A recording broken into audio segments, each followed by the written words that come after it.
waxaa lagu soo celceliyay su'aal aad u badan social media laga soo weydiiyay qof kasto ii yimaado waa ay weydiiyaa su'aashaas maxay tahay wuxuu dhahay see shaqo ku heli karaa waxaan ku dhahaa marar fara badan dhalinyarada waxaa lagu soo celceliyay su'aal aad u badan social media laga soo weydiiyay qof kasto ii yimaado waa ay weydiiyaa su'aashaas maxay tahay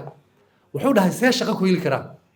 marka dadka qaarkood shaqada dhib haya marka aniga ma focus gareeyo shaqada waxaan dhahaa shaqaha awoodda ha saarin maxaa awoodda saartaa waxaa awoodda saartaa inaad qiimo yeelato to be valuable ereyga ma fahmayna oo ma laha macnaheed maxaa loola jeedaa qof qiimo leh ayaa